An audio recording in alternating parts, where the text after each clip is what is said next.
जंगल में टुनटुनी नाम की चिड़िया अपने दो बच्चों के साथ रहा करती थी। वो बहुत गरीब थी और अपनी बच्चों के पालन पोषण के लिए जिगरबाज के घर काम किया करती थी। वो उसके घर में खाना पकाती, बर्तन मांजती और झाड़ू पोछा करती थी और उसके बदले में उसे कुछ दाने ही मजदूरी के रूप में मिलते थे, जिनसे वो अपने बच्चों का ठीक प्रकार पालन पोषण नहीं कर पा रही थी। एक दिन जिगरबाज ने उसे बुलवाया। जिगरबाज ने गुस्से में कहा, अरे टुनटुनी, तेरे पति ने मरने से पहले मुझसे बहुत कर्ज लिया था, यहाँ तक कि तुम्हारा घर भी मेरे पास गिरवी रखा है। तुम्हारा पति तो कर्ज चुका नहीं सका, इसलिए अब तुम्हें वो कर्ज चुकाना चाहिए। इसलिए तुम मेरे घर में काम कर रही हो। वैसे तो मुझे तुम्हें 1 रुपया भी नहीं देना चाहिए, पर फिर भी तुम्हारे बच्चों का सोचकर मैं तुम्हें कुछ दाना दे दिया करता हूँ। हाँ बाज भैया, तुम्हारा बड़ा एहसान है मेरे ऊपर कि तुमने मुझे और मेरे बच्चों को घर से नहीं निकाला। लेकिन मुझसे क्या भूल हो गई जो इस तरह मुझ पर गुस्सा हो रहे हो? अरे आज तुम्हारे बेटे ने मेरे बेटे को धक्का दे दिया। अरे बताओ, भला उसकी इतनी हिम्मत हो गई है? अरे भैया, बच्चे हैं, कुछ लड़ाई झगड़ा हो गया होगा, माफ कर दो। मैं अपने बेटे को समझा दूंगी, अब ऐसा नहीं करेगा। ठीक है, इस बार माफ कर देता हूँ, पर आज मैं तुम्हें काम के बदले कोई अनाज नहीं दूंगा।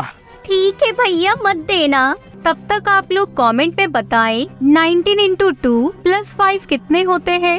टुनटुनी चुपचाप आंसू बहाती हुई अपने घर चली गई। टुनटुनी ने गुस्से में कहा, ये बता, तूने मालिक के बेटे को धक्का क्यों दिया? माँ, पहले उसने पिंकी को चोंच मारकर घायल किया था। हे भगवान, इतनी जोर से चोंच मारी उसने। वो बहुत बुरा है, कहता है तेरे बाप ने मेरे बाप से कर्ज लिया था, इसलिए तुम लोग हमेशा हमारी सेवा करोगे। माँ, कब तक तुम उनके घर में काम करती रहोगी? कितना कर्जा बाकी है, वो कब चुक पाएगा? माँ, मेरे बच्चों, लगता है कि हम कर्ज कभी चुका ही नहीं पाएंगे। अगले दिन टुनटुनी जिगरबाज के पास पहुँची। बाज भैया, मुझे जानना था कि मेरे पति का कितना कर्ज बचा है और उसके लिए मुझे वो कितने सालों तक आपके यहाँ काम करना पड़ेगा। अरे बहुत कर्ज है तेरा। अरे इस तरह तो 100 सालों तक काम करेगी ना, तब जाकर कहीं चुका पाएगी। तेरे बाद तेरे बच्चों को मेरे घर पे काम करना होगा। ऐसा अत्याचार न करो भैया। पहले मेरा पति तुम्हारा कर्ज उतारते उतारते मर गया, अब मैं मर जाऊंगी, फिर मेरे बच्चे तुम्हारा कर्ज आजीवन चुकाते रहेंगे। ये तो अन्याय है। तुझे ये अन्याय लग रहा है? अरे ये सब कर्ज लेने से पहले सोचना था ना। जाकर अपना काम कर।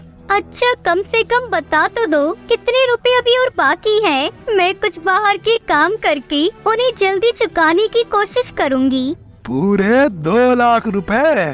2 लाख? पर मेरे पति ने तो सिर्फ 50,000 कर्ज लिए थे। अरे तो क्या मैं झूठ बोल रहा हूँ? उसके पर के निशान है बही खाते पर, पूरे सबूत और गवाह के साथ साबित कर सकता हूँ मैं। टुनटुनी रोते हुए चली गई। रास्ते में उसे तोता राम मिला। क्या हुआ टुनटुनी बहन, क्यों रो रही हो? क्या बताऊं भाई, जिगरबाज से मेरे पति ने सिर्फ 50,000 रुपए उधार लिए थे, पर उसने 2 लाख रुपए अपने बही खाते में चढ़ा लिए और मेरे पति से अंगूठा भी लगवा लिया। अब उसका ये कर्ज उतारने के लिए मुझे और मेरे दोनों बच्चों को आजीवन उसकी सेवा करनी पड़ेगी।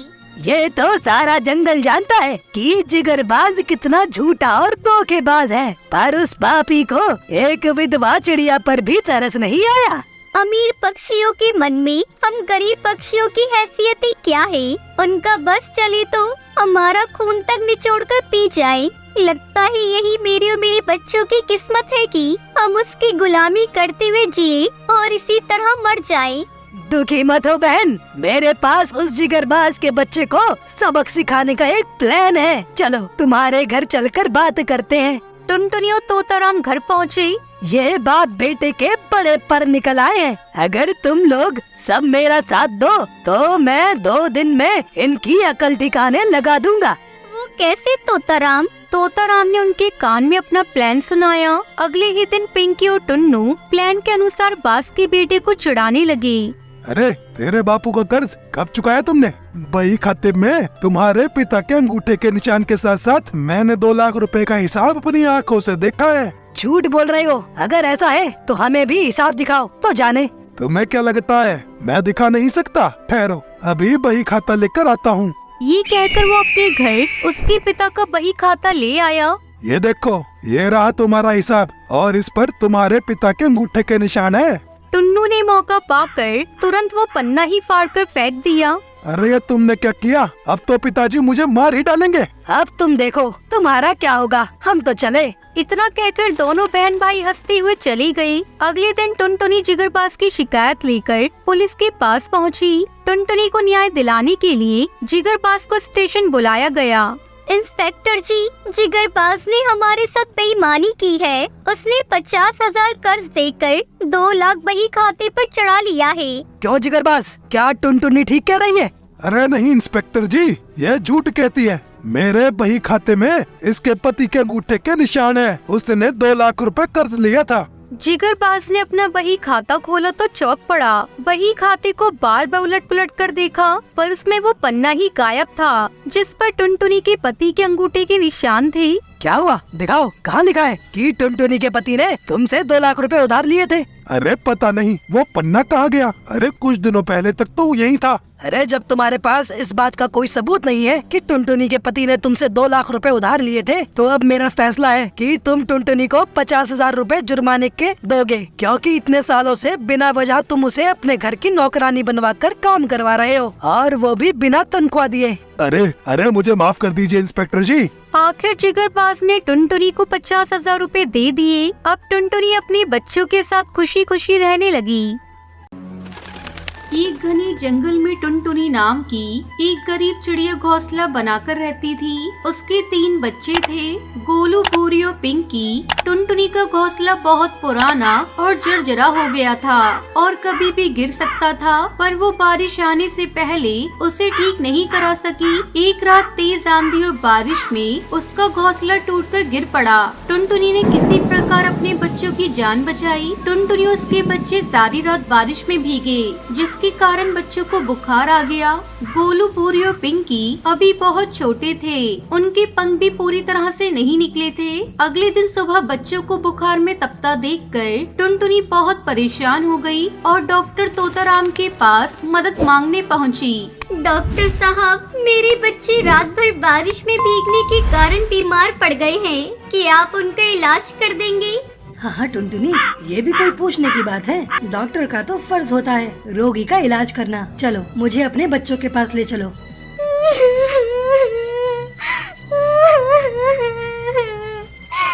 पर मेरे पास आपकी फीस देने के लिए पैसे नहीं हैं। रो मत टुनटुनी, मुझे तुमसे फीस नहीं चाहिए। डॉक्टर तोताराम टुनटुनी चिड़िया के साथ उसके घर पहुंचा तो देखता है कि उनका घोंसला तो जमीन पर टूटा पड़ा है और बच्चे टाल पर सिकुड़े बैठे रो रहे हैं। अरे ये क्या, तुम्हारा तो घर ही उजड़ गया। क्या बताऊं डॉक्टर साहब, कल बारिश में मेरा घोंसला गिर गया और अब मेरे पास रहने के लिए कोई ठिकाना नहीं है। बारिश में घोंसला बनाया भी तो आंधी पानी में फिर गिर जाएगा। घोंसले को मजबूत होने का समय ही नहीं मिल पाएगा। ये तो तुमने सही कहा। तुम चाहो तो बारिश खत्म होने तक मेरे घर में रह सकती हो। मौसम साफ होते ही घोंसला बना लेना। डॉक्टर साहब, आप बहुत दयालु हैं, पर मैं नहीं चाहती कि मेरे कारण किसी को परेशानी उठानी पड़े। आपका परिवार खुद इतना बड़ा है कि अगर 4 पक्षी उस घर में रहने आ गए तो हमारे बोझ से कहीं आपका घोंसला भी न टूट जाए।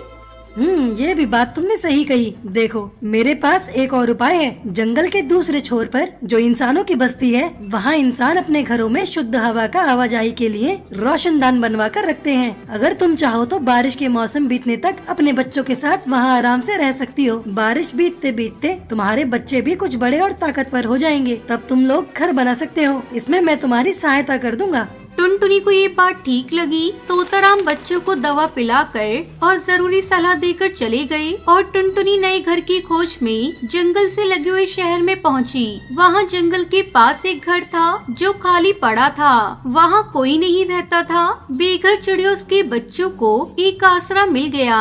वो अपने बच्चों को लेकर वहीं रहने लगी। ये घर बहुत मजबूत था, चाहे कितनी भी आंधी और बारिश हो, ये घर कभी भी नहीं टूटता। टुनटुनी अपने बच्चों के साथ यहाँ सुरक्षित थी।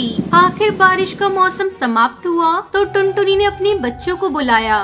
बच्चों, अब बारिश का मौसम खत्म हो गया है, तो क्यों न हम नया घोंसला बनाएं और जंगल में वापस लौट चलें।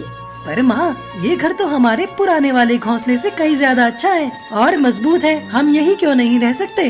बेटा, अपना घर अपना होता है, चाहे जैसा भी हो। ये इंसानों की बस्ती है। इंसान को पशु पक्षियों का साथ नहीं भाता। वो उन्हें कैदी बनाकर रखना पसंद करते हैं। उन्हें लगता है कि पक्षी शोर मचाते हैं और गंदगी करते हैं। अरे माँ, पर हम जिस जंगल में थे वो तो शहर से कई ज्यादा हरा भरा और साफ सुथरा था, जबकि यहाँ इंसानों के शहर में जगह जगह कूड़े का ढेर लगा रहता है। और जितना शोर इंसानों की मोटर गाड़ी मचाती है, जंगल के सभी पशु पक्षी मिलकर भी नहीं करते होंगे। अरे वाह, मेरा नन्हा बेटा तो बहुत बड़ा हो गया है। तुमने बिल्कुल ठीक कहा, पर क्या करें, इंसानों को बस दूसरों में कमियां नजर आती हैं। अपनी गलती और कमी उन्हें दिखाई ही नहीं देती। क्यों, क्या वो अंधे होते हैं? अकल के अंधे? गोलू की बात पर सभी हंस पड़े। टुनटुनी सबसे पहले डॉक्टर तोताराम से मिलने उनके घर पहुंची। अरे टुनटुनी, तुम आ गई। मैंने तो सोचा कि शहर की चमक दमक में तुम जंगल को ही भूल गई। डॉक्टर साहब, शहर में इंसानों ने इतना प्रदूषण फैला रखा है कि वहाँ सांस लेना भी दूभर है। दिन भर उनकी मोटर गाड़ियाँ शोर मचाती हैं। हर जगह कूड़े के ढेर लगे हैं। ऊपर से उनकी बड़ी बड़ी फैक्ट्री से निकलता काला विषैला धुआं वायु को प्रदूषित करता रहता है। भला वहाँ मेरा क्या काम। ये बात तो तुमने ठीक कही। चलो, अब तुम आ ही गई हो तो तुम्हारा नया घर बनाने की तैयारियां शुरू कर देते हैं। मैंने घर बनाने के लिए कुछ घास और तिनके मंगा लिए हैं और 2 मजदूर चिड़ा भी राजी कर लिए हैं, जो तुम्हारा घर बना देंगे। वो बहुत ही कुशल कारीगर हैं। वह तुम्हारे लिए एक मजबूत और सुंदर घर बना देंगे। डॉक्टर साहब, आपके इस एहसान को मैं कैसे चुका पाऊंगी, परंतु मेरे पास मजदूरों को देने के लिए दाना ये कुछ भी नहीं है, तो मैं खुद ही अपने बच्चों की सहायता से घर बना लूंगी। अरे टुनटुनी, कैसी बातें करती हो? संकट के समय अगर एक पक्षी दूसरे पक्षी के काम नहीं आएगा तो कौन आएगा? ये दोनों मजदूर तुम्हारे घर बनाने में कोई मजदूरी नहीं लेंगे। और भविष्य में अगर तुम्हारे पास पैसे हो तो जिस तरह तुम्हारी सहायता कर रहे हैं, वैसे भी तुम किसी दुखी पक्षी की सहायता कर देना। समझ लो, यही हमारा उपकार चुकाने का उपाय है। वाह डॉक्टर साहब, आपने कितनी अच्छी बात कही। मैं आपसे वादा करती हूँ, भविष्य में मैं भी आपके समान किसी न किसी बेघर चिड़िया माँ की सहायता अवश्य करूँगी। इस प्रकार तोताराम से बात करके टुनटुनी अपने बच्चों के पास वापस आ गई। अगले दिन 2 मजदूर चुड़ों ने टुनटुनी का घर बनाना शुरू कर दिया। 1 सप्ताह बाद जब उनका घर बनकर तैयार हुआ तो मजदूर चुड़ा जाते जाते बोलता है, बहन, ये सच है, हम तो बिना मजदूरी के काम करने के लिए तैयार न थे, पर तोताराम जी ने हमसे वादा किया, यदि हम तुम्हारा घर बनाने में सहायता करेंगे तो हमारा और हमारे परिवार का मुफ्त में इलाज कर दिया करेंगे। ये सुनकर हम बहुत शर्मिंदा हो गए। अगर एक पक्षी मुसीबत के समय दूसरे पक्षी की सहायता नहीं करेगा तो कौन करेगा? तोताराम जी की इस बात ने तो हमारी आंखें ही खोल दी। तभी हमने तय किया कि हम स्वेच्छा से तुम्हारा घोंसला बनाने के लिए श्रमदान करेंगे। टुनटुनी उन दोनों की बातें सुनकर भावुक हो गई और भगवान और तोताराम का धन्यवाद करने लगी। इस प्रकार टुनटुनी और उसके बच्चे खुशी खुशी अपने नए घर में रहने लगे। इस कहानी से हमें शिक्षा मिलती है कि हमें दूसरों की सहायता